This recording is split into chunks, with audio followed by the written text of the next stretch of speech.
John from AK Dragfish 3D, and today I'm with my girls and we're going to make some paracord lures. So let's get to it. First order of business is select your hook. So we got many different kinds. We got some octopus hooks. I just picked up these size 6 streamer hooks, also known as river fly hooks, Russian hooks. I got jigs. We're not doing that. We're not using that. So I got a variety of different sizes of jigs. A variety of different sizes of jigs and straight hooks. So, Anna, choose your hook, and then choose your colored rope. We got orange and black, and this, you can let go for a sec. We got orange and black, and this bright green, and then this darker camo green. So Anna chooses black, right? And Sam, choose your hook. What do you want for a hook? You use an octopus hook? Yeah, alright. Octopus. There you go. And then choose the color of your rope. I like this one. Alright, cool. Alright, and then I'm gonna use a streamer hook. So I'm gonna open this package of streamer hook soap. I'm gonna use one of these. I'm gonna use one of those hooks. Alright, girls, so what you're gonna do is you're gonna take your rope and you're gonna bend it about 2/3 of the way down like so. Okay? Your tag end, your melted end will be the short end. Okay? And then you'll have your long tail end. So right at the bend, you're gonna have the eye. Again, we're doing a fisherman's knot, just not on the eye of the hook.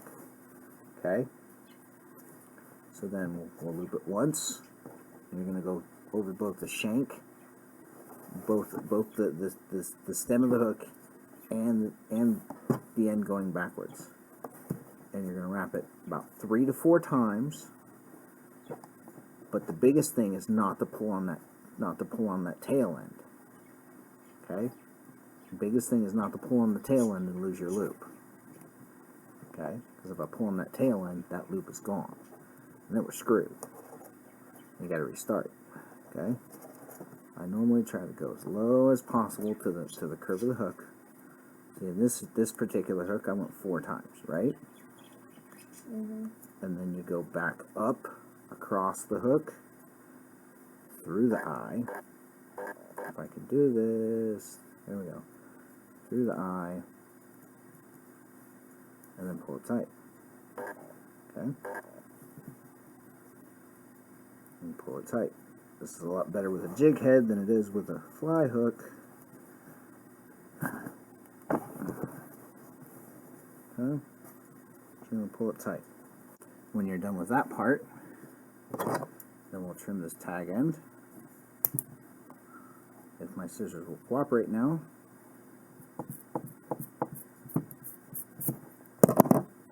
Right? Melt it? And then we melt it. Yep. Can I speak, please? I'm demonstrating. You're supposed to be listening, my child. And we melt it, but we melt it slowly, especially if you have a jig head, because the fire will ruin your jig head. An example of the fire ruining the jig head would be this ugly thing right here, where I melted the eyes off the jig head while trying to melt the end. But there's still one more step after this. Okay, so we get it all nice and get it all nice and melted down, right? But it's still loose, so now we pull it tight again. Now that it's melted down, we pull it tight even more. Okay, so that way it's nice and super tight on that hook. From there, we'll take, I normally go about 1 inch, but you can go longer or shorter. And you trim the excess, right? I'm sure if I got my knot better, this knot technique better, then I could probably use less. Then once you're here, then you just separate it out. Because that knot is not going anywhere. The knot isn't going anywhere. And you just unbraid the 550.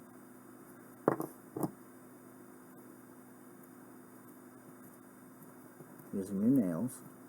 Just pick it apart. Right?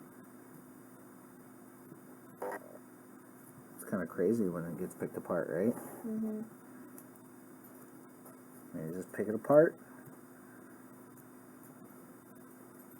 As much as you want, or as little as you want. And I've learned through testing the orange ones that the outer shell flutters differently in the water than the inner shell. Huh? So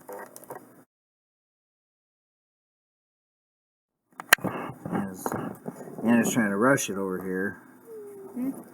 Oh. That's fine as long as you're doing it right. So then you'll pinch it, right? And you'll put the hook like that.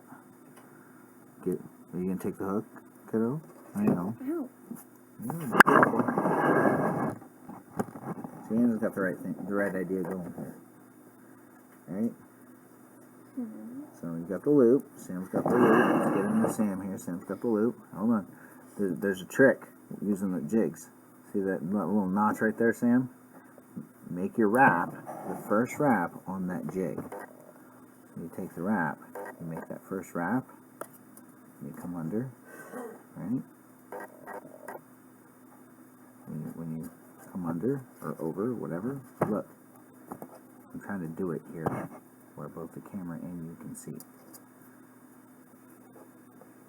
See, so if you're using jigs, make it so the first wrap goes over the what essentially is the part of the hook that holds the that would hold the soft plastic on.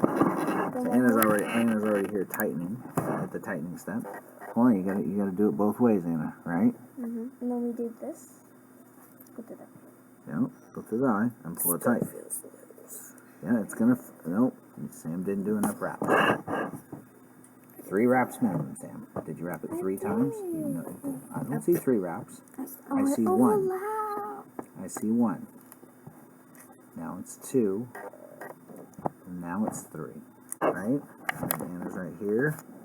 And it's only gonna get so tight without burning and pulling. Scissors. You want to cut it as close as possible. There you go, Sam. Yep, there you go. Light it, and then use your finger right here to pull that down while you pull the other one. Right? There you go. Like that. Ow. That was so aggressive. I think that's tight. Yep, there you go. Well, again, it's only going to get so tight. Pull it up. It's only going to get so tight before you burn it, right? Oh. Okay, now. Anna, do you want me to do that part? Please. Okay. I already have the part. Okay. Okay. Apparently the girls are having some scissor issues with my scissors. So now pull it tight again. And grab the jig head and pull it tight again. All right, Sam, your turn. There you go. You want me to do the burn for you? Are you scared? I want to burn. All right, Straight up, I'm scared. burn then. It's not. Oh gosh. I mean, if you're in a survival scenario and you don't have a fire, stop baby talking, Samantha. If you're in a survival scenario, you don't really have to cut this top part off. I mean, not really. Not really. I mean, some tree sap would work good for sealing it. Yeah. If you don't have an expendable flame of some sort. All right, you're bothering me here, kiddo. All right, so look, it just melts down, right? Oh my gosh, these ones are so much sharper. It just melts down, and then you squish it down. You melt it again, and you squish it down again, right? And now you pull it tight one more time on the jig head, and because it's melted, it cinches down even tighter, right? Now decide on how long you want your tail, cut, and flare. And it's already flaring. I want long chicken butt.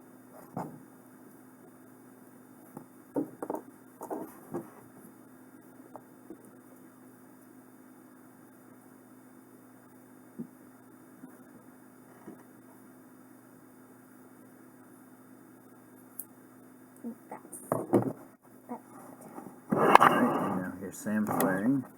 Will you flare like this? And you just grab the end like this, And you just pick it apart nice and gently from the tail, from the edge of the rope, and you work your way down to the curve of the hook. Wow, Anna's got a little huge tail. I mean, you don't have to go all the way down if you don't want to, Anna. I mean, you can leave it like that, as long as there's a flutter or a flare. Alternatively, you could probably even pick it apart and then take the outer shell and trim it, so the white part's longer than the black part, if you want. Okay.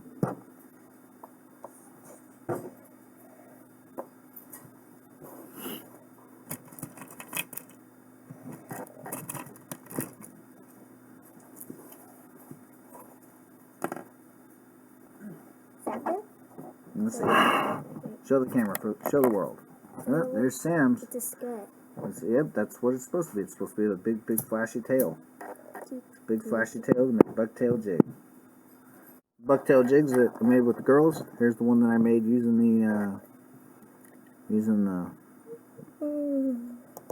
the fly hook. And then here's Sam's, orange and white, 16th. It's probably an 8th or a little heavier now that we put this paracord on, with a big floofy tail, right?